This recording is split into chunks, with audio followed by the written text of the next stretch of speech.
গাজীপুরে আনসার ও গ্রাম প্রতিরক্ষা বাহিনীর ৪৬তম জাতীয় সমাবেশে প্রধানমন্ত্রী বাহিনীর বীর শহীদদের শ্রদ্ধা নিবেদন, সদস্যদের শারীরিক কসরত ও মহড়া পরিদর্শন।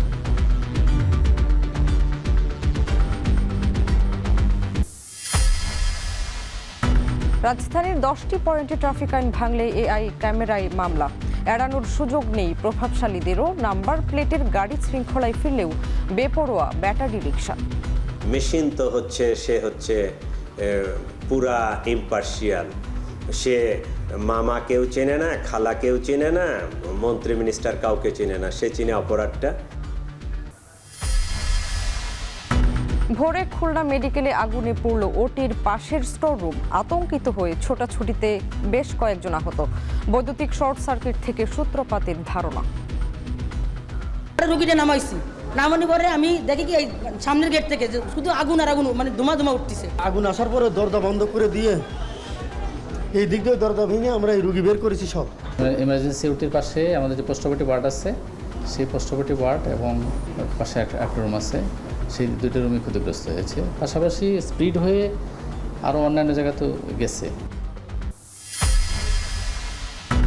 পল্লবীতে শিশু রামিসা হত্যায় অভিযুক্ত সোহেল নারায়ণগঞ্জের ফতুল্লায় গ্রেপ্তার।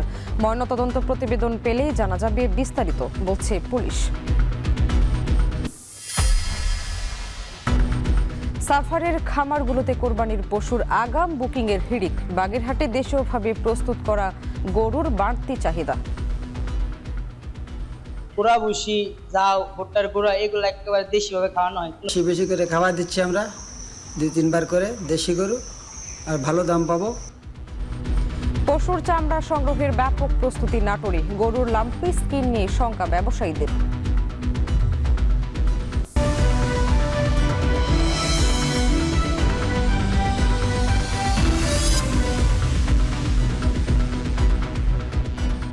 স্বাগত এখন বাণিজ্যে। পুরো আয়োজনে আপনাদের সঙ্গে আছি আমি শামীমা শাম্মী। বাংলাদেশ আনসার ও গ্রাম প্রতিরক্ষা বাহিনীর ৪৬তম জাতীয় সমাবেশে প্রধান অতিথি হিসেবে যোগ দিয়েছেন প্রধানমন্ত্রী তারেক রহমান। বাহিনীটির রাষ্ট্রীয় কুচকাওয়াজ ও জাতীয় সমাবেশে প্রধান অতিথি হিসেবে অংশ নিতে সকালে শফিপুর আনসার একাডেমিতে পৌঁছান প্রধানমন্ত্রী।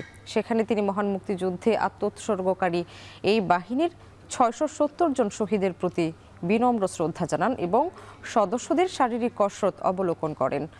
সেখানে বাহিনীর সদস্যদের উদ্দেশ্যে প্রধানমন্ত্রীর দিক নির্দেশনামূলক বক্তব্য দেওয়ার কথা রয়েছে। সমাবেশ শেষে বিকেলে তিনি গাজীপুরের গাছা এলাকায় জাতীয় দুর্যোগ ও প্রশিক্ষণ ইনস্টিটিউট ভবনের ভিত্তিপ্রস্তর স্থাপন করবেন।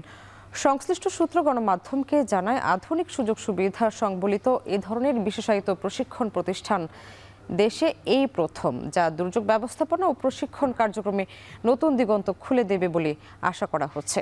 প্রধানমন্ত্রীর এই সফরকে কেন্দ্র করে পুরো জেলা জুড়ে বিরাজ করছে উৎসব মুখর পরিবেশ। সরকারি ও বেসরকারি পর্যায়ে নেওয়া হয়েছে ব্যাপক প্রস্তুতি। গাছা, শফিপুর সহ গাজীপুর মহানগরীকে সাজানো হয়েছে নতুন রূপে। পাশাপাশি আইনশৃঙ্খলা রক্ষাকারী বাহিনী নিয়েছে কঠোর নিরাপত্তা ব্যবস্থা।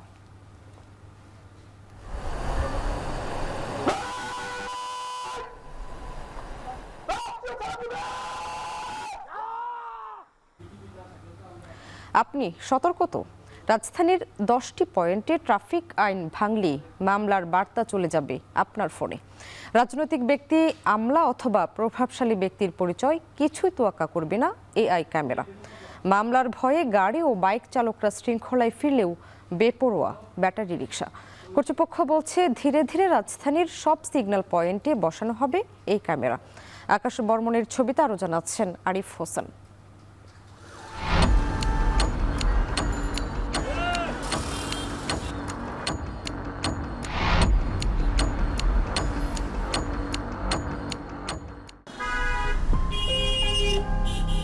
ট্রাফিক ব্যবস্থার শৃঙ্খলা ফেরাতে সব সরকারকেই হিমশিম খেতে হচ্ছে। নানা ফর্মুলা প্রয়োগ করেও সফলতা মেলেনি। তবে নয়া সরকার ট্রাফিকের শৃঙ্খলা মানাতে নিয়েছে নয়া ব্যবস্থাপনা।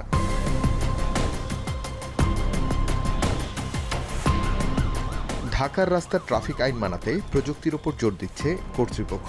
রাজধানীর 10টি গুরুত্বপূর্ণ মোড়ে বসানো হয়েছে আধুনিক এআই ক্যামেরা। এই ক্যামেরা স্বয়ংক্রিয়ভাবে শনাক্ত করছে ট্রাফিক আইন ভঙ্গের ঘটনা।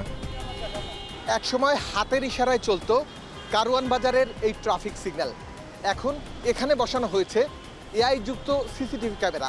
যদি ট্রাফিক আইন ভাঙেন তাহলে সাথে সাথে আপনার মোবাইলে চলে যাবে মেসেজ এবং আপনাকে গুনতে হবে জরিমানার টাকা, যা ভীতি ধরিয়েছে ড্রাইভারদের মনে।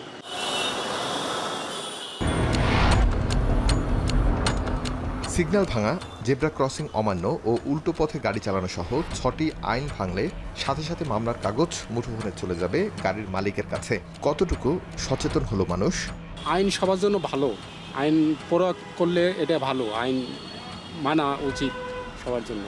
আমরা দেখি চলি, সিগন্যালের অমান্য আমরা করি না, আমরা এখনো খাইনি। আমার ড্রাইভার এই 27 সেকেন্ড 17 সেকেন্ড রাস্তা ফলো করেছিল, এই ক্যামেরা ধরা পড়ছে, পরে তারা মামলা দিয়ে দিচ্ছে। রাজধানীর ইন্টারকন্টিনেন্টাল হোটেলের সামনের 2টি পয়েন্টে, সোনারগাঁওয়ের সামনের 3টি পয়েন্টে, বাংলা মোটরে 2টি পয়েন্টে, বিজয় সরণি 1টি পয়েন্টে, জাহাঙ্গীর গেটের 2টি পয়েন্টে এআই ক্যামেরা স্থাপন করা হয়েছে। তবে এই ক্যামেরা স্থাপনে ড্রাইভারদের মধ্যে শৃঙ্খলা ফিরলেও পুলিশ বিপাকে ব্যাটারি চালিত রিকশা নিয়ে। অনেকটা পরিবর্তন হয়েছে, মানুষও আগে থেকে অনেক সচেতন হয়েছে, ড্রাইভার বাইরেও কিন্তু আগে থেকে এখন আমাদের হাত দিয়ে সিঙ্গেল তেমনটা দেওয়া লাগে না। যারা এখানে নতুন তাদেরকে একটু বোঝানো লাগে যে এখানে ক্যামেরা বসানো হয়েছে, আপনারা একটু সতর্ক থাকবেন। ব্যাটারি চালিত রিক্সা তারা ভয় পাচ্ছে না, তারা কোনোভাবে থামানো যাচ্ছে না। আর ড্রাইভারদের মানসিকতা কি আছে? প্রায় 90%ই পরিবর্তন হয়ে গেছে। সিগন্যাল বাতি জ্বলার সাথে সাথে তারা থেমে যায়। ধীরে ধীরে রাজধানীর সব সিগন্যাল পয়েন্টে এআই ক্যামেরার আওতায় আনা হবে বলে জানিয়েছে কর্তৃপক্ষ। এআই বেস ক্যামেরা দিয়ে যে সুবিধাটা হচ্ছে যে আমরা যখন আমার ট্রাফিক সার্জেন্ট বা ট্রাফিকের লোকজন যখন একটা গাড়িকে সিগন্যাল দিত, মানতে চাইতো না, অনেক সময় গাড়িটাকে আটকানোর পরে দেখা যাবে যে ওই গাড়ির মালিক হয়তো সিনিয়র কোনো কর্মকর্তা, মেশিন তো সে হচ্ছে পুরা ইম্পার্শিয়াল, সে মামা কেউ চেনে না, খালা কেউ চেনে না, মন্ত্রী মিনিস্টার কাউকে চেনে না, সে চিনে অপরাধটা। প্রযুক্তি নির্ভর নজরদারি কতটা কার্যকর হবে সেটি সময় বলে দেবে। তবে আপাতত রাজধানীর সড়কে এআই ক্যামেরা আনছে নতুন শৃঙ্খলার স্বস্তি। আরিফ হোসেন, এখন, ঢাকা। আগুনে পড়ল খুলনা মেডিকেল কলেজ হাসপাতালের 3য় তলার অপারেশন থিয়েটারের পাশের স্টোর রুম। ঘুমন্ত অবস্থায় আগুন লাগলে আতঙ্কিত হয়ে ছোটাছুটিতে আহত হন বেশ কয়েকজন। স্টোর রুমে আগুন লাগায় এর পাশের পোস্ট অপারেটিভ চিকিৎসাধীন 7 রোগীকে নিরাপদে সরিয়ে নেওয়া হয়। বৈদ্যুতিক শর্ট সার্কিট থেকে আগুন লেগেছে বলে প্রাথমিক ধারণা ফায়ার সার্ভিসের। আরও জানাচ্ছেন তরিকুল ইসলাম। ভোর 5:30 খুলনা মেডিকেল কলেজ হাসপাতালের বেশিরভাগ রোগী তখনও ঘুমিয়ে আছে। চারিদিকে চিৎকার চেঁচামেচিতে সবারই ঘুম ভাঙে। 3য় তলায় অপারেশন থিয়েটারের পাশে স্টোর রুমে অগ্নিকাণ্ডের সূত্রপাত হয়। প্রচণ্ড ধোঁয়া আর আগুনের লেলিহান শিখা দেখে সবাই ছুটোছুটি করে হাসপাতালের বাইরে অবস্থান নেয়। কিছুক্ষণের মধ্যে ফায়ার সার্ভিসের 10টি ইউনিট এসে কাজ শুরু করে 1 ঘন্টার মধ্যে আগুন নিয়ন্ত্রণে আনে। বলতেছে আগুন আগুন, গেটের দিকে গেটের দিকে। পরে আমি দৌড়ে আইসি, বেরোই বলছে কোন দিকে আগুন, বেরোবো তো কোন দিকে আগুন, আমার রুগী মনে করেন পায়ে সমস্যা, আমি নিয়ে নামবো কিভাবে। পরে শুনি কি ওটিতে আগুন লাগছে। আতঙ্কগ্রস্ত ছিল, যে যার মতো করে পারছে বের হয়ে গেছে। বের হতে গিয়ে কেউ একজনের আরেকজনের সাথে ইনজুর্ড হয়েছে। সব সেক্টরে তো আগুন লাগে নাই, একটা সেক্টরে আগুন লাগছে, আর বাকি সব সেক্টরগুলোতে ভীত সন্ত্রস্ত হয়ে সবাই বাইরে যাচ্ছে। ঘটনার প্রত্যক্ষদর্শীরা জানান, তাৎক্ষণিকভাবে তারা প্রথমে চেষ্টা করেন দ্রুত রোগীদের পার্শ্ববর্তী পোস্ট অপারেটিভ রুম থেকে বের করে আনার। ছুটোছুটিতে কম বেশি অনেকেই আহত হয় বলে জানান তারা। শব্দ পাচ্ছিলাম, তো বাইরে জানালা দিয়ে দেখি যে একটু ধোয়ার মতো, পরে ধোঁয়াটা একটু কালোর দিকে যাচ্ছে। আমার একটা নার্স আমাকে জানালো, তো আমি জাস্ট ক্যাজুয়াল ড্রেস পরে আমি নিচে নামলাম, যে জায়গাটাতে আছে সেখানে দেখতেছি যে হ্যাঁ, এর ভিতরে নামতে নামতে আমি 3-4টা শব্দ পেলাম, বেশ বড়, হ্যাঁ, বিকট শব্দ। পরে দেখি যে ফায়ার সার্ভিসে যারা আছেন ওনারা ওখানে কাজ করতেছে। বৈদ্যুতিক শর্ট সার্কিটের মাধ্যমে আগুনের সূত্রপাত হতে পারে বলে ধারণা ফায়ার সার্ভিসের। তবে কি পরিমাণ ক্ষয়ক্ষতি হয়েছে সেটা এখনও নিরূপণ করা যায়নি। ঘটনাস্থলে আসার পথে আগুনের ভয়াবহতা থেকে আমরা আরও ইউনিটের সহযোগিতা চাই। সর্বমোট 10টা ইউনিট এখানে পৌঁছে ফায়ার সার্ভিসে। আমরা প্রায় 45 মিনিট কাজ করার পরে আগুন নিয়ন্ত্রণে আসে। 55 মিনিটের পরে আমরা আগুন সম্পূর্ণ নির্বাচন করি। খুলনা মেডিকেল কলেজ হাসপাতালে স্টোর রুমের পাশে পোস্ট অপারেটিভ রুমে 7 জন রোগী ভর্তি ছিল। তরিকুল ইসলাম, এখন, খুলনা। এ নিয়ে সবশেষ পরিস্থিতি জানাতে খুলনা মেডিকেল থেকে যুক্ত হচ্ছেন তরিকুল ইসলাম। তরিকুল, আগুন তো নিয়ন্ত্রণে এলো, এখন পরিস্থিতি কেমন দেখছেন আর চিকিৎসকরা কি বলছেন?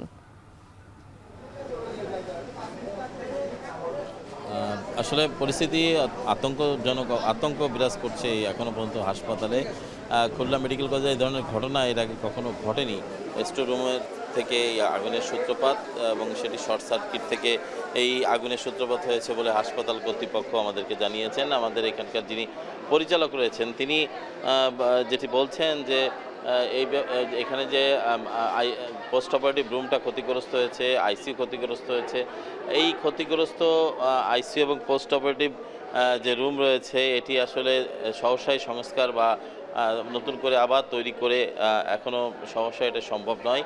এর জন্য দ্রুত সরকারি অনুদান এবং কাজ শুরু করার প্রয়োজনীয়তা রয়েছে বলে জানান। তবে এটি আরেকটি আইসিইউ পোস্ট অপারেটিভ রুম, আরেকটি অপারেশন থিয়েটার রয়েছে। এই আপনারা দেখতে পাচ্ছেন এটা জরুরি অপারেশন থিয়েটার। এখানে ভিড় লক্ষ্য করছেন এবং এখানে মানুষের মধ্যে বিভিন্ন প্রশ্ন যে কিভাবে আগুনটা আসলে এখানে লেগেছে। তবে 5 জন আহত হয়েছে বলে আমরা জানতে পেরেছি। এর মধ্যে 2 জন নার্স রয়েছে, একজন ফায়ার সার্ভিসের কর্মী রয়েছে এবং 2 জন রোগী রয়েছে, তারা আহত হয়েছে। তাদেরকে অন্য হাসপাতালে তাদেরকে চিকিৎসা সেবা দেওয়া হচ্ছে বলে জানিয়েছেন। তবে খুলনা মেডিকেল কলেজ হাসপাতালের অপারেশনের যে কাজটি, এই কাজটি মূলত এটি কিন্তু থমকে যাচ্ছে বলে এটি আমরা পরিচালক সূত্রে আমরা জানতে পেরেছি। এবং এর কারণ হিসেবে আপনারা দেখতে পাচ্ছেন যে এই যে পোস্ট অপারেটিভ, এখানে জরুরি যারা অপারেশন হয়, যাদের মুমূর্ষু অবস্থা থাকে তাদেরকে এখানে রেখে চিকিৎসা সেবা দেওয়া হয়। তো সেই সেবাটা কিন্তু আপাতত এখানে পুরোপুরি বন্ধ এবং ধ্বংসস্তূপে পরিণত হয়েছে এবং ক্ষয়ক্ষতির পরিমাণ এখনও নিরূপণ করা সম্ভব হয়নি। ক্ষয়ক্ষতির পরিমাণ নিরূপণ করা এখনও পর্যন্ত সম্ভব হয়নি বলে হাসপাতাল কর্তৃপক্ষ আমাদেরকে জানিয়েছেন এবং এই ব্যাপারে একটি তদন্ত কমিটি আজকেই গঠন করা হবে। কী কারণে এই অগ্নিকাণ্ডের সূত্রপাত এবং অগ্নিকাণ্ডের ঘটনাটি ঘটেছে সেই বিষয়ে বিস্তারিত তারা পরবর্তীতে আমাদেরকে জানাবেন বলে জানিয়েছেন। তবে মৃত্যুর গুঞ্জন শোনা যাচ্ছে যে আইসিইউ থেকে দ্রুত বের করে নেওয়ার সময় 2 জন রোগী মারা গেছেন, তবে এটি এখনও সত্যতা পাওয়া যায়নি। সব মিলেই ছিল আমার কাছে খুলনা মেডিকেল কলেজ হাসপাতাল থেকে অগ্নিকাণ্ডের ঘটনার সর্বশেষ খবর। খুলনা মেডিকেল কলেজ হাসপাতাল থেকে যুক্ত হচ্ছিলেন তরিকুল ইসলাম।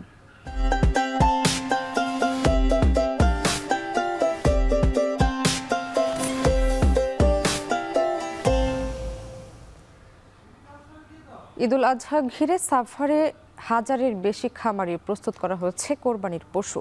খামারিরা বলছেন গোখাদ্যের দাম বৃদ্ধি ও লোডশেডিংয়ের চাপ থাকলেও স্বাস্থ্যসম্মত উপায়ে প্রাকৃতিক খাবার খাইয়ে প্রস্তুত করা হচ্ছে পশু। এরই মধ্যে আগে ভাগে পছন্দের পশু খুঁজতে খামারগুলোতে ভিড় করছেন ক্রেতারা। আরও জানাচ্ছেন হুমায়ুন কবির। ঈদুল আজহাকে সামনে রেখে সাভারের বিভিন্ন খামারে এখন ব্যস্ততার শেষ নেই। প্রাকৃতিক উপায়ে গরু, মহিষ, ছাগল ও দুম্বা মোটাতাজা করে প্রস্তুত করছেন খামারিরা। সাভারের পূর্বহাটি এলাকার লালন ডেইরি ফার্ম, সাভার এগ্রো সহ উপজেলার 1239টি খামারে এখন চলছে কুরবানি পশু প্রস্তুতের ব্যস্ততা। প্রাকৃতিক উপায়ে তাজা ঘাস, ভুট্টা, ভুসি, খৈল সহ বিভিন্ন খাদ্যে আকর্ষণীয় করে তোলার চেষ্টা করছেন খামারিরা। ঠান্ডায় করে মনে করেন যে 2 বার, আর হলে মনে করেন ঘর পরিষ্কার করি 5 বার, আর হলে গরম থাকলে 4 বার গোসল করাই। গরু খিলাই ভুট্টা আছে, খুদ আছে, আবার গুড় আছে, গুড় দিয়ে মিশাতেছি, গুড় দিয়ে যাই মিশাতেছি। ওই যে ঘাস খিলামু, এখন ওই যে ভুসি খিলাইতেছি, কিছুক্ষণ পরে ঘাস খিলামু। আমাদের এখানে একবারে অরিজিনাল টাটকা ঘাস নগদ আনা হয়। এখানে কুড়া ভুসি, জাউ, ভুট্টার গুঁড়া এগুলো একেবারে দেশি ভাবে খাওয়ানো হয়, কোনো ভেজাল মুক্ত একবার সবসময় থাকে। সবুজ ঘাস খাওয়াই, গরুরে ভাঙ্গায়, মেশিনে ভাঙ্গায় খাওয়াই, মানুষের মতো যত্ন করি। সাভারের প্রাণী সম্পদ অফিসের তথ্য অনুযায়ী এবার কুরবানি পশুর চাহিদা 93,465টি। চাহিদা পূরণে 15,187টি পশু প্রস্তুত করেছেন খামারিরা। বাকিটা পূরণ করবে বিভিন্ন জেলার পশু। অনেকেই আগেভাগে খামারে গিয়ে পছন্দের পশু বুকিং দিচ্ছেন। গরু মোটামুটি সব বড় সাইজের, মিডিয়াম সাইজের গরুগুলো একটু দাম একটু চড়া। আর প্রত্যেক বছর এখান থেকে গরু নিই। এই বছর আসছে আর কি গরু দেখতে, পছন্দ হলে আর কি এখান থেকে আমরা প্রত্যেক বছর নিয়ে এখান থেকে এবারও নিব। পশুর স্বাস্থ্য ও বাজার পরিস্থিতি পর্যবেক্ষণে মাঠে কাজ করছে উপজেলা প্রাণী সম্পদ বিভাগ। খামারগুলোতে নিয়মিত পরিদর্শন ও চিকিৎসা সেবা দেওয়ার কথাও জানান কর্মকর্তারা। সাভার থেকে যারা গরু ক্রয় করবেন তারা আশা করা যায় যে ভালো গরু ক্রয় করবেন, অ্যান্টিবায়োটিক স্টেরয়েড মুক্ত এবং কোনো রকম খাবারে ভেজাল মুক্ত খাবার পরিবেশন করে এই সমস্ত পশুগুলিকে বা প্রাণীগুলিকে খামারিরা তাদের কোরবানির জন্য উপযুক্ত করেছেন। ঈদে ভালো দাম পেলে লোকসানের শঙ্কা কাটিয়ে ঘুরে দাঁড়াতে পারবেন বলে আশা খামারিদের। হুমায়ুন কবির, এখন সাভার। ঈদ ঘিরে চামড়া সংগ্রহের ব্যাপক প্রস্তুতি নিয়েছে দেশের দ্বিতীয় বৃহত্তম মোকাম নাটোরের ব্যবসায়ীরা। যদিও চামড়া সংগ্রহে বড় বাধা গরুর লাম্পি স্কিন রোগ। বিগত দিনে সংগ্রহ করা চামড়ার 30 থেকে 40% এই রোগে আক্রান্ত ছিল। তাই এবার কোনো চামড়ায় রোগটি দেখা দিলে তা না কেনার ঘোষণা সমিতির। জাহিদুল ইসলাম সুমনের ছবিতে আরো জানাচ্ছেন মাহবুব হোসেন। দেশি বছরে চামড়ার মোট চাহিদার অর্ধেক সংগ্রহ হয় কোরবানি ঈদে, যার 20 থেকে 25% যোগান দেয় নাটোর। চামড়ার সংগ্রহের ব্যাপক প্রস্তুতি নিলেও ট্যানারি মালিকদের কাছে বকেয়া 70 কোটি টাকা এখনো পায়নি নাটোরের ব্যবসায়ীরা। এছাড়াও হঠাৎ করে লবণের দাম বাড়ায় চামড়া লবণজাত করা নিয়ে শঙ্কায় তারা। এক বস্তা মালের 170-80 টাকা ভাড়াই লেগে যায়, 850 টাকা লবণের দাম, তো এমনি দেখা যাচ্ছে যে 950-1000 টাকা পড়ে যায়। লবণটা যে দাম ছিল অলরেডি অনেকখানি বৃদ্ধি পেয়েছে। আসলে এটা আমি সরকারের কাছে দাবি জানাচ্ছি যে লবণটার দিকে তদারকি করে। বর্তমান সরকার আশ্বাস দিয়েছে যে বর্তমান ট্যানারির মালিকদেরকে আর্থিক সহায়তা করবে। চামড়ার ব্যবসায়ীদের সকল প্রস্তুতির মাঝেও রয়েছে উদ্বেগ ও শঙ্কা, কারণ বিগত দিনে সংগ্রহ করা অন্তত 30 থেকে 40% লাম্পি স্কিন ডিজিজে আক্রান্ত গরুর চামড়া। ভালো মানের একটি চামড়ার দাম হবার কথা 1200 থেকে 1300 টাকা, কিন্তু লাম্পি স্কিন ডিজিজে আক্রান্ত হওয়া সেই চামড়ার দাম মাত্র 110 টাকা। ব্যবসায়ীদের অভিযোগ, গত 3 থেকে 4 বছরে এই রোগের প্রাদুর্ভাব বেশি দেখা দিলেও প্রাণী সম্পদের গাফিলতিতে সেটা আরও বৃদ্ধি পাচ্ছে। দেখেন একটা ফুটা, দুইটা ফুটা, এই ফুটাটা আসলে সহজে চোখে পড়ে না, যখন কাঁচা থাকালে পড়ে না, লবণ দেওয়ার পরে এটা ধরা পড়ে। ল্যাম্পিংটা একটা, আমি মনে করি যে পশু যারা ডাক্তার আছেন সরকারের তরফ থেকে ট্রিটমেন্ট দিলে পরে আমি আশা করি যে এটা মনে হয় ভালো হবে। জেলা প্রশাসন সাহেব মত বিনিময় সভা করেন আমাদেরকে নিয়ে, তখন আমরা জানিয়েছি এই যে এলএসডি ভাইরাসের ব্যাপারে, কিন্তু প্রাণী সম্পদ মন্ত্রণালয় এ পর্যন্ত আমার মনে হয় এটি কোনো ব্যবস্থাই নেয়নি।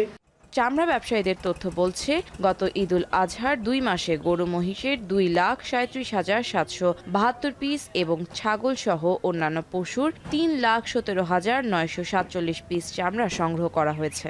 আসন্ন ঈদে গরু, ছাগল সহ অন্যান্য পশুর অন্তত 6 লাখ পিস চামড়া সংগ্রহ করার আশা ব্যবসায়ীদের।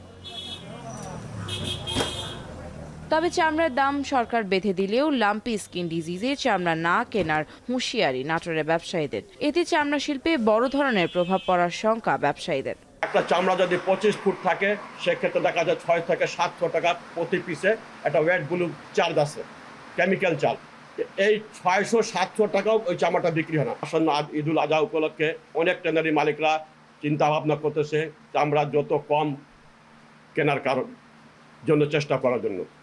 ঈদের দিন থেকেই আড়তগুলোতে সংগ্রহের পর চামড়ায় লবণজাত করতে ব্যস্ত হয়ে উঠবেন মৌসুমী শ্রমিকরা। সবকিছু ঠিক থাকলে ঈদ থেকে আগামী 2 মাসে অন্তত 40 থেকে 50 কোটি টাকার লেনদেন হবে বলে আশা ব্যবসায়ীদের। এখন নাটোর। হামের টিকা দেওয়ার পরও সিলেটে কমছে না শিশু মৃত্যু।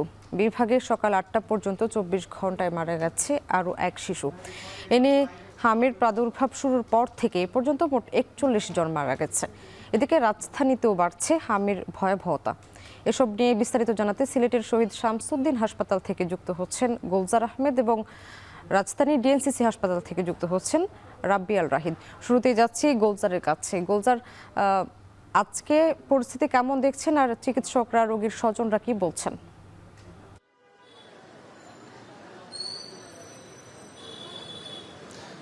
দেখুন, বিগত 1 মাস থেকে যদি আমরা বলি, সিলেটের যে হামের উপসর্গের যে প্রাদুর্ভাব, সেটি আসলে তেমন কোনো পরিবর্তন নেই। আমরা দেখছি প্রতিনিয়ত রোগীর সংখ্যা যেমন বাড়ছে, তেমনি মৃত্যুর সংখ্যাও বাড়ছে। ঠিক তেমনিভাবে আজকে গত 24 ঘন্টায় সিলেটে আরও 1 শিশুর মৃত্যু হয়েছে, যা নিয়ে মোট মৃত্যুর সংখ্যা দাঁড়িয়েছে 41 জনে। ইতিমধ্যে আমরা রয়েছে সিলেট শহীদ শামসুদ্দিন আহমেদ হাসপাতালে। এখানে রোগীদের ভিড় আসলে নিয়মিত লেগেই থাকে।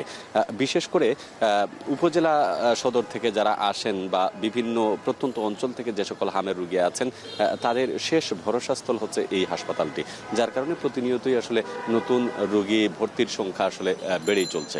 আজকেও এই হাসপাতালটিতে প্রায় 66 জন ভর্তি আছেন যে হামের লক্ষণ বা উপসর্গ নিয়ে, এবং এর বাইরে সারা বিভাগে যদি আমরা বলি, অর্থাৎ সিলেট, সুনামগঞ্জ, মৌলভীবাজার এবং হবিগঞ্জ, এই এলাকাতে বিভিন্ন হাসপাতালে এখন পর্যন্ত প্রায় 280 জনের মতো চিকিৎসা নিচ্ছেন।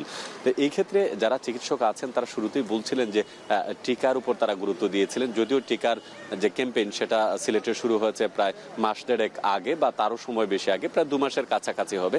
কিন্তু টিকা নেওয়ার পরেও অনেকেই ডবল ডোজ নেওয়ার পরেও যেটি তৃতীয় ডোজ যেটি আছে সেটিও গ্রহণ করেছেন, কিন্তু রোগের যে সংখ্যাটা সেটি কিন্তু আসলে তুলনামূলকভাবে যে প্রত্যাশা করা হয়েছিল তার তুলনায় কিন্তু এইভাবে কমছে না। তো এই ক্ষেত্রে বাধ্য হয়ে হাসপাতাল কর্তৃপক্ষ, বিশেষ করে সিলেট শহীদ শামসুদ্দিন আহমেদ হাসপাতাল এবং সিলেট ওসমানী মেডিকেল কলেজ হাসপাতাল, দুইটি একত্রিতভাবে আসলে এই হাম প্রতিরোধ নিয়ে কাজ করছে। এবং এখন পর্যন্ত আমরা যতটুকু জানি, উভয় হাসপাতালে বেডের সংখ্যা বাড়ানো হয়েছে, পিএইচসির সংখ্যা বাড়ানো হয়েছে। যদিও চিকিৎসা সেবা এখানকার যে পরিমাণ চিকিৎসক আছেন তারা তাদের সাধ্য অনুযায়ী চেষ্টা করে যাচ্ছেন, কিন্তু রোগীর তুলনায় অনেক কম আসলে চিকিৎসা সেবাটা হচ্ছে। তো এই ছিল আমার কাছে সিলেট থেকে সর্বশেষ তথ্য। হামনি সামনে গোলজার, আপনাকে ধন্যবাদ আমাদের সঙ্গে যুক্ত হওয়ার জন্য। রাহিদ, আপনি জানাবেন ডিএনসিসি হাসপাতালে রোগীর চাপ এখন কেমন দেখছেন, আর অক্সিজেন সরবরাহ ঠিক আছে কিনা?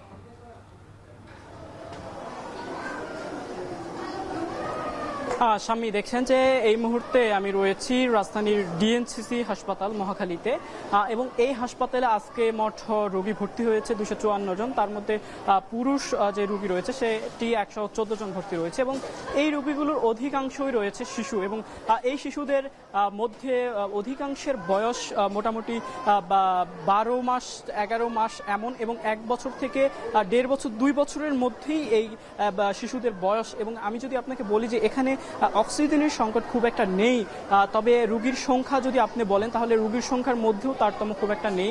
যেমন রোগী ভর্তি হচ্ছে তেমন রোগী আসলে ছাড়পত্র পাচ্ছে, এবং প্রতিনিয়ত আসলে যে হারে রোগী ভর্তি হয় এখনো ওই হারেই রোগী ভর্তি হচ্ছে। তবে আমি যদি আপনাকে বলি যে এই হাসপাতালের 2য় ফ্লোরে যেখানে আসলে হামের রোগীদের ভর্তি করানো হচ্ছে, সেই ফ্লোরটিতে পুরো ফ্লোর জুড়ে শুধু শিশু আর শিশু, এবং এই যে শিশু, এই শিশুদের পরিচর্যা এবং তাদের যত্নে এখানে নিয়োজিত রয়েছে যেসব নার্স, আসলে তাদের সংখ্যা অনেক কম, এমনই অভিযোগ করছেন।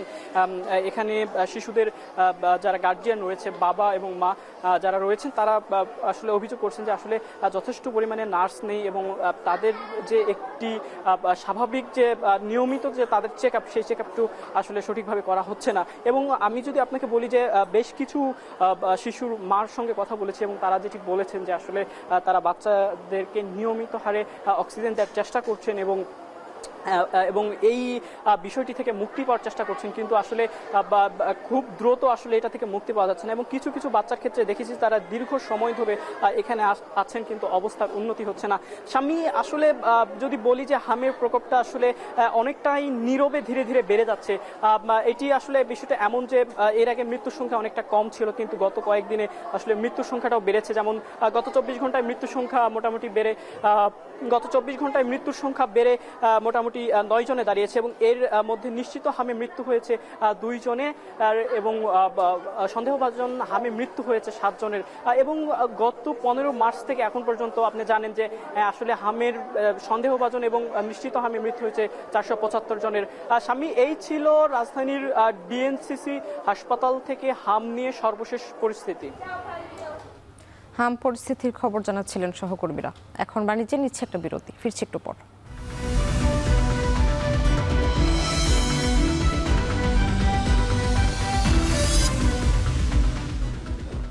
বিরতির পর স্বাগত আরও একবার, দেখছেন এখন বাণিজ্য।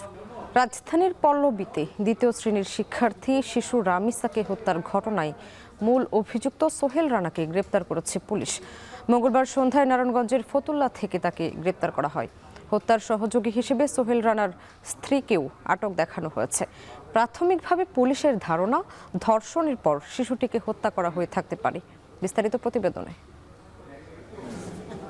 রঙের এই সাদা বালতিতেই শিশু রামিসার দেহ থেকে মাথা আলাদা করে রাখে ঘাতক সোহেল রানা। পরে ওই বাসার জানালার গ্রিল কেটে পালিয়ে যায় নৃশংস এই হত্যাকাণ্ডের প্রধান অভিযুক্ত। মঙ্গলবার বেলা 11:30টার দিকে মিরপুর 11 নম্বর সেকশনের বি ব্লকের একটি ফ্ল্যাট থেকে রামিসার খণ্ডিত লাশ উদ্ধার করে পুলিশ। শিশুটিকে হত্যার পর তার মাথা বিচ্ছিন্ন করা হয়। বিচ্ছিন্ন মাথা শৌচাগারে পাওয়া যায়। প্রথমে মেয়েকে না পেয়ে মা খোঁজাখুঁজি করেন, পরে পাশের ফ্ল্যাটে দরজা নক করেও সাড়া না পেয়ে আশেপাশের লোকজন ডেকে দরজা ভেঙে দেখেন মেয়ের খণ্ডিত দেহ। ওনারা যা জিজ্ঞেস করছে, তারপরে বলে যে আমার মেয়েকে পাই না। তারপর আমি আবার নিচে নামলাম, নিচে নেমা ওনাদের গেট অনেক পিটাপিটি করছি, খুলে না। প্রায় আধা ঘন্টা গেট পিটাইছে, খুলে না। পরে আমরা অনেকে মিলা জিল্লা আপনার যে একটা কাঠ আর টুল দিয়ে উপরে ফাঁকা থাকে, যেটা ফাঁকা দিয়ে দেখছি যে একজন লোক আছে ভিতরে, কিন্তু গেট খুলতেছে না। তারপর আমাদের মনে সন্দেহ হলো যে ভিতরে কোনো কিছু চলতেছে। ওনাকে পুলিশে ধরছে, ওনার ওয়াইফ ছিল, ওই যিনি এই কামটা করছে ওনাকে পায় নাই, জানালার গ্রিল কাটা দিয়ে পিছন থেকে পালাইছে। অভিযোগ পেয়ে পুলিশ ঘটনাস্থল থেকে প্রধান অভিযুক্তর স্ত্রীকে আটক করেন। ঘটনার 7 ঘন্টার মধ্যে মঙ্গলবার সন্ধ্যায় নারায়ণগঞ্জের ফতুল্লা থেকে প্রধান অভিযুক্তকে আটকের কথা জানায় পুলিশ। আর হত্যার সহযোগী হিসেবে সোহেল রানার স্ত্রীকেও আটক দেখানো হয়।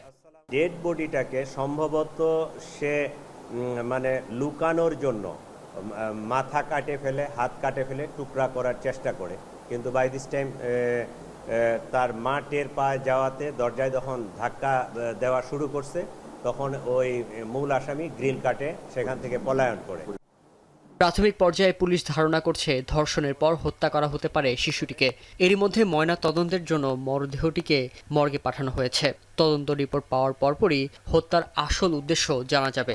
সম্ভবত বাথরুমে এই মেয়েটার সাথে তার কোনো ধরনের অবৈধ কোনো কিছু ঘটনা ঘটে থাকতে পারে, যেটা আমরা সোয়াব সংগ্রহ করেছি, সিআইডিতে পাঠানো হয়েছে। এইটা তদন্তে হয়তো বিস্তারিত পরবর্তীতে জানা যাবে যে তার সাথে কোনো যৌন ক্রিয়া হয়েছে কিনা। সোহেল রানা ওই বাসায় 2 মাস আগে স্ত্রীকে নিয়ে বসবাস শুরু করেন। তার গ্রামের বাড়ি নাটোরে। সেখানেও তার নামে একটি মামলা রয়েছে বলে নিশ্চিত করে পুলিশ। শিশু রামিসা স্থানীয় একটি স্কুলে 3য় শ্রেণীতে পড়ত। শারিয়া জামান পুলক, এখন ঢাকা। ওমানে গাড়ির এসির বিষাক্ত গ্যাসে মারা যাওয়া 4 ভাইয়ের মরদেহ নিজ বাড়িতে চট্টগ্রামের রাঙ্গুনিয়ায় গ্রাম জুড়ে নেমেছে শোকের ছায়া। গতরাতে বাংলাদেশ বিমানের একটি বিশেষ ফ্লাইটে ঢাকায় নিয়ে আসা হয় তাদের মরদেহ। এ নিয়ে আরও জানাতে রাঙ্গুনিয়া থেকে যুক্ত হচ্ছেন ফয়সাল করিম। ফয়সাল, জানাবেন 4 ভাইয়ের জানাজা কখন হবে আর সবশেষ পরিস্থিতি কি দেখছেন?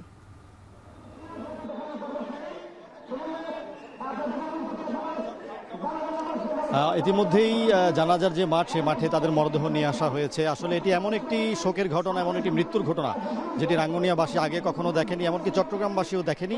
তো তেমন একটি ঘটনায় আসলে আমরা দেখছি যে যারা 4 ভাই মারা গেছে তারা কিন্তু বিখ্যাত কেউ নন, কিন্তু ইতিমধ্যেই যে জানাজার মাঠ সেটি কিন্তু হাজার হাজার মানুষে ভরে গেছে। এবং আমরা দেখছি যে শুধুমাত্র রাঙ্গুনিয়া নয়, আশপাশের উপজেলা থেকে, চট্টগ্রাম থেকে অনেকে ছুটে এসছেন এই জানাজায় শরিক হতে। এবং কিছুক্ষণ পরে, অর্থাৎ 15 থেকে 20 মিনিট পরেই জানাজা শুরু হবে। এবং আমরা দেখেছি যে আজকে সকাল ঠিক 6টায় তাদের নিজ বাড়িতে তাদের মরদেহ নিয়ে আসা হয়। ঢাকা থেকে 2টি ফ্রিজারে করে তাদের মরদেহগুলো নিয়ে আসা হয়। এবং তা নিয়ে আসার সাথে সাথে আমরা দেখেছি যে পুরো গ্রাম জুড়েই শোকের ছায়া নামে এবং দূর দূরান্ত থেকে মানুষ ছুটে আসে। আসলে 4 ভাই মারা যাওয়ার এমন একটি ঘটনা খুব দ্রুতই ছড়িয়ে পড়ে গ্রামগুলোতে। এবং আমরা দেখেছি যে আসলে এই ধরনের শোকের ঘটনা, এই ধরনের মৃত্যুর ঘটনা কেউই মেনে নিতে পারছেন না। যারা এখানে আসছেন প্রত্যেকেই শোকে কাতর এবং প্রত্যেকেই আসলে সমবেদনা জানাচ্ছেন। তবে বিশেষ করে যেই মাকে, আসলে তাদের যে মা এতদিন আসলে জানতেন না যে তাদের 4 সন্তান যে মারা গেছে, সেটি কিন্তু আজকে তিনি জেনেছেন। এবং জানার পরে তার অবস্থা আরও আশঙ্কাজনক হয়েছে। তিনি কিন্তু দীর্ঘদিন ধরে অসুস্থ, তার আগে 2বার স্ট্রোকের ঘটনা ঘটেছে তারপরও কিন্তু তাকে আজকে এখানে রাখা হয়েছিল এবং চিকিৎসকের তত্ত্বাবধানে তিনি আছেন। তাকে ওষুধ দিয়ে ঘুম পাড়িয়ে রাখা হয়েছে। এবং যারা এসেছেন, তাদের যারা স্বজন আছেন, তাদের যারা সন্তান আছে, স্ত্রী আছে, তারা কিন্তু বারবার মূর্ছা যাচ্ছে। হয়েছে এবং পুরো বাড়ি জুড়ে আমরা দেখেছি যে শত শত মানুষের ভিড় এবং জানাজার মাঠেই আমরা দেখছি যে অনেক মানুষ কিন্তু ইতিমধ্যেই চলে এসছেন, যে কারণে জানাজার মাঠের যে প্রধান ফটক সেটি কিন্তু বন্ধ করে দিতে বাধ্য হয়েছেন যারা এখানে আয়োজন করেছেন। পিছনের ফটক দিয়ে এখন মানুষ প্রবেশ করানো হচ্ছে এবং আমরা দেখেছিলাম যে আসলে এই মরদেহ গতকাল রাজধানী ঢাকায় নেমেছে ওমানের মাস্কাট থেকে একটি বিশেষ বিমানযোগে এবং সেটি কিন্তু গ্রহণ করেছিলেন এই সাংসদ, এই এলাকার যিনি সাংসদ হুম্মাম কাদের চৌধুরী, তিনি মরদেহগুলো গ্রহণ করে গ্রামের বাড়িতে পাঠিয়েছেন এবং পুরো গ্রাম জুড়ে আসলে শোকের ছায়া মুখে মুখে মানুষের মুখে মুখে ছড়িয়ে পড়েছে। এমন একটি ঘটনা, এমন একটি গল্প যেটি আসলে মানুষ মেনে নিতে পারছে না। তো আমরা যেটি দেখছি যে আসলে এই জানাজা কিছুক্ষণ পরে অনুষ্ঠিত হবে এবং তাদের বাড়ির 300 গজের ভেতরে যেই কবরস্থান আছে সেখানে কিন্তু তাদের চিরনিদ্রায় শায়িত করা হবে এবং আমরা যেটি জানি যে তাদের মরদেহ আনার যে ব্যবস্থা বা তাদের যে যাবতীয় খরচ সেগুলো কিন্তু বহন করছে বাংলাদেশ সরকার এবং প্রবাসী যে সংগঠন আছে সেই সংগঠনের নেতারা। চট্টগ্রামের রাঙ্গুনিয়া থেকে যুক্ত হয়েছিলেন ফয়সাল করিম। এখন বাণিজ্যে নিচ্ছে আরেকটা বিরতি, ফিরছি একটু পর।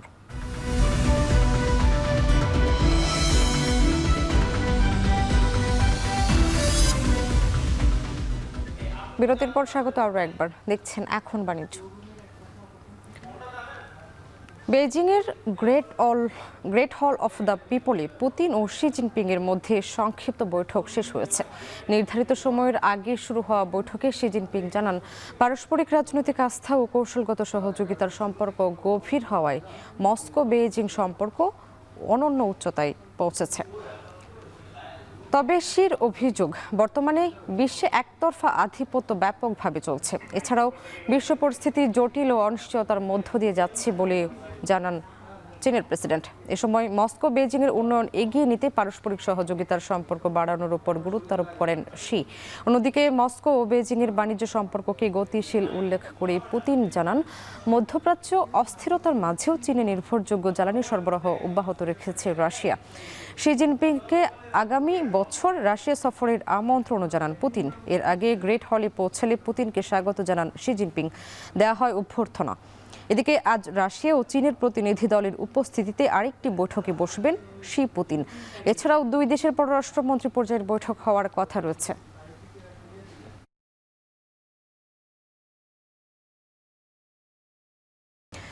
যুদ্ধাবস্থা নিরসনে যুক্তরাষ্ট্রের সঙ্গে চুক্তি সয়ে ইরান মরিয়া হয়ে উঠেছে বলে মন্তব্য করেছেন ট্রাম্প। তেহরানের সঙ্গে যুদ্ধ শিগগিরই শেষ হবে বলেও আশা তার। অবশ্য 2 থেকে 3 দিনের মধ্যে ইরান চুক্তিতে না পৌঁছালে ফের হামলার হুমকিও দিয়েছেন মার্কিন প্রেসিডেন্ট। অন্যদিকে ওয়াশিংটনকে কঠিন পরিণতি ভোগ করতে হবে বলে হুমকি দিয়েছেন আরাকচি। এদিকে ট্রাম্পের যুদ্ধ ক্ষমতা কমানো বিষয়ক একটি প্রস্তাবে অনুমোদন দিয়েছে মার্কিন সিনেট। আরও জানাচ্ছেন পেনুকা সুলতানা। ইরান যুক্তরাষ্ট্র যুদ্ধ পরিস্থিতি বন্ধে এখনো কোনো ধরনের সমঝোতায় আসতে পারেনি দুই দেশের নেতারা, বরং নিজেদের দাবি দেওয়া নিয়ে অনড় উভয় পক্ষই। এরই ধারাবাহিকতায় মার্কিন প্রেসিডেন্ট ডোনাল্ড ট্রাম্প বলছেন, যুদ্ধ অবস্থা নিরসনে যুক্তরাষ্ট্রের সঙ্গে চুক্তির জন্য মরিয়া হয়ে উঠেছে ইরান। তেহরানের সঙ্গে যুদ্ধ খুব শিগগিরই শেষ হবে বলেও পুনর্ব্যক্ত করেন তিনি। তবে 2 থেকে 3 দিনের মধ্যে ইরান চুক্তিতে না পৌঁছালে দেশটিতে পুনরায় হামলার হুমকিও দেন মার্কিন president. We're going to end that war very quickly. They want to make a deal so badly. They're tired of this. Should have happened for 47 years. Somebody should have done something about it. And একই অভিমত মার্কিন vice president JD ভ্যান্সের। বলেন, Iran ইস্যুতে চলমান আলোচনার অগ্রগতি হয়েছে, তবে ইরান পারমাণবিক চুক্তিতে রাজি না হলে সামরিক ব্যবস্থা নিতে প্রস্তুত Pentagon. We think that we've made a lot of progress. We think the Iranians want to make a deal. The President of the United States has asked us to negotiate in good faith, and that's exactly what we've done. So we're in a pretty good spot here, but there's an option B. And the option B is that we could restart the military campaign to continue to prosecute the case. অবশ্য যুক্তরাষ্ট্রের এসব হুমকির জবাব দিতে পিছিয়ে নেই ইরানও। গেল এপ্রিলে ইরানের হামলায় মার্কিন যুদ্ধবিমান ক্ষতিগ্রস্ত হওয়ার প্রসঙ্গ তুলে ইরানের পররাষ্ট্রমন্ত্রী আব্বাস আরাকচির দাবি, পুনরায় সংঘাত শুরু হলে যুক্তরাষ্ট্রকে কঠিন পরিণতি ভোগ করতে হবে। পাশাপাশি দেশটির আরও যুদ্ধবিমান ধ্বংসের আগাম হুমকি দেন তিনি। তবে যুক্তরাষ্ট্র ইরান শান্তি আলোচনা নিয়ে স্থবিরতার মাঝে স্বস্তির বার্তা দিল মস্কো। দ্বন্দ্ব নিরসনে যুক্তরাষ্ট্র ইরানের মধ্যে আলোচনার ক্ষেত্র সহজ করতে রাশিয়া প্রস্তুত বলে নিশ্চিত করেছেন দেশটির উপপররাষ্ট্রমন্ত্রী। এরই মধ্যে গেল ফেব্রুয়ারিতে ইরানে যুক্তরাষ্ট্র ইসরায়েলের যৌথ হামলার মোটিভ নিয়ে চাঞ্চল্যকর তথ্য দিয়েছে নিউ ইয়র্ক টাইমস। গণমাধ্যমটি বলছে, ইসলামী প্রজাতন্ত্রকে হটিয়ে ইরানের সাবেক প্রেসিডেন্ট মাহমুদ আহমাদি নেজাদকে ক্ষমতায় বসাতে চেয়েছিল ওয়াশিংটন, তেল আবিব। এদিকে ইরানের বিরুদ্ধে সামরিক অভিযান চালাতে প্রেসিডেন্টের ক্ষমতা সীমিত করতে একটি প্রস্তাব অনুমোদন দিয়েছে মার্কিন সিনেট। স্থানীয় সময় মঙ্গলবার নতুন এক যুদ্ধ ক্ষমতা বিষয়ক প্রস্তাবে বলা হয়েছে, কংগ্রেসের স্পষ্ট অনুমোদন ছাড়া প্রেসিডেন্ট ডোনাল্ড ট্রাম্প ইরানের বিরুদ্ধে সামরিক অভিযান চালাতে পারবেন না। ডেমোক্র্যাটদের আনা এই প্রস্তাবে সমর্থন দেন রিপাবলিক সিনেটেরাও। তবে রাজনৈতিকভাবে গুরুত্বপূর্ণ হলেও প্রস্তাবটি আইনের রূপ নিতে অতিক্রম করতে হবে বেশ কয়েকটি আইনগত ও সাংবিধানিক ধাপ। পেনকো সুলতানা, এখন বিশ্ব। কোনো পরিবর্তন ছাড়াই চূড়ান্ত ভোটার তালিকা হিসেবে প্রকাশ করেছে বিসিবি। তফসিল অনুযায়ী খসড়ার উপর আপত্তি গ্রহণ এবং শুনানির তারিখ দেয়া থাকলেও দুদিনে বিসিবির প্রধান নির্বাচকের কার্যালয় ছিল নীরব। প্রশ্নবিদ্ধ এবং ঘাটতি থাকা তালিকা দিয়েই নির্বাচনে যাচ্ছে ক্রিকেট বোর্ড। কাউন্সিলর তালিকা নিয়ে নানা প্রশ্নের উত্তর খুঁজেছেন জুবায়ের আহমেদ। নির্বাচনের তারিখ ঘোষণার পরও বিসিবি কার্যালয়ে শুনশান নীরবতা। খসড়া ভোটার তালিকার ওপর আপিল এবং শুনানির তারিখেও ছিল না কাউন্সিলরদের ভিড়। কোনো প্রকার পরিবর্তন ছাড়াই চূড়ান্ত তালিকা প্রকাশ করেছে বিসিবি, যেখানে 192 জনের নাম থাকার কথা থাকলেও আছে সেই 184 জনেরই নাম। বিসিবির এই চূড়ান্ত ভোটার তালিকায় আছেন একাধিক সাবেক এবং বর্তমান মন্ত্রীপুত্র, আছেন সংসদ সদস্য কিংবা সরাসরি রাজনীতিতে যুক্ত অনেকেই। আবার সাবেক খেলোয়াড় কোটায় মনোনয়ন পাওয়া সৈয়দ রাসেল একসময় আওয়ামী লীগের যুব ও ক্রীড়া উপকমিটির সদস্য ছিলেন। যদিও বর্তমান অ্যাডহক কমিটির সদস্য রফিকুল ইসলাম বাবু বলছেন, রাজনৈতিক প্রভাব নয় বরং যোগ্যতার ভিত্তিতে বিসিবির কাউন্সিলররা এসেছেন। যেহেতু এটা ক্রিকেট বোর্ডের নির্বাচন, সেই ক্ষেত্রে এখানে ডিসি সাহেবরা অত্যন্ত যোগ্যতা সম্পন্ন যারা ব্যক্তি আছে তাদেরকেই নির্বাচিত করে কাউন্সিলর হিসেবে মনোনীত করে এখানে পাঠিয়েছে আমি যতটুকু জানি। সুতরাং এখানে এটার ব্যতিক্রম কিছু নয়। এটা একটা জিনিস আপনাদের মনে রাখতে হবে, একজন ক্রীড়া সংগঠিত হতে হলে বা কাউন্সিলর হতে হলে এখানে কে রাজনৈতিক ব্যক্তিত্ব, কে ক্রীড়া ব্যক্তিত্ব, এগুলি দেখার বিষয় না। ভোটার তালিকায় আলোচিত নাম জাহিদ পারভেজ চৌধুরী। পেশাদার ক্যারিয়ারে ফুটবলার হলেও এনএসসির মনোনয়ন পেয়ে এখন তিনি ক্রিকেট বোর্ডের কাউন্সিলর। সাম্প্রতিক সময়ে রাজনৈতিকভাবেও বেশ সক্রিয় জাহিদ পারভেজ ক্রীড়া দলের সদস্য সচিব। সাবেক ফুটবলারের কাউন্সিলর পদ নিয়ে এনএসসি পরিচালক আমিনুল এহসানের ভাষ্য, জাতীয় ক্রীড়া পরিষদ চাইলে যে কাউকে কাউন্সিলর মনোনয়ন দিতে পারেন, এক্ষেত্রে পরিচয় মুখ্য নয়। স্বস্তিতে কাজ করতে দেওয়া হয় নাই। সাবেক বিসিবি পরিচালক এম নাজমুল ইসলামের চোখে কাউন্সিলর নির্বাচনের প্রক্রিয়াটা প্রশ্নবিদ্ধ। ক্রিকেটের কাউন্সিলরশিপ কিভাবে দেওয়া হয়েছে সেটা যারা দিয়েছে তারা ভালো বলতে পারবে। তার কারণ হচ্ছে যে নিশ্চয়ই ওরা যথেষ্ট পরিমাণে ক্রিকেটার কাউন্সিলর হিসাবে দেওয়ার জন্য যথেষ্ট ভালো এবং উপযুক্ত ক্রিকেটার ওরা খুঁজে পায়নি, ক্রিকেট সংগঠক খুঁজে পায়নি, তাই একজন ফুটবলারকে দিয়েছে ওরা। এটার আর আমার কাছে এর থেকে ভালো কি যুক্তি থাকতে পারে? গঠনতন্ত্র অনুযায়ী মূল কাউন্সিলর 192 জন হলেও বিসিবির চূড়ান্ত ভোটার তালিকায় আছেন 184 জন। আগামী 7 জুন তারাই নির্ধারণ করবেন পরবর্তী 4 বছরের ক্রিকেট কর্তাদের। জুবায়ের আহমেদ, এখন, ঢাকা। এই ছিল এখন বাণিজ্যে। এখন টেলিভিশন ওয়েবসাইটে দেখতে ভিজিট করুন www.ekhon.tv। এছাড়া ফেসবুকে দেখুন facebook.com/tv.ekhon এবং ইউটিউবে এখন টেলিভিশন দেখতে ভিজিট করুন youtube.com/c/ekhon tv।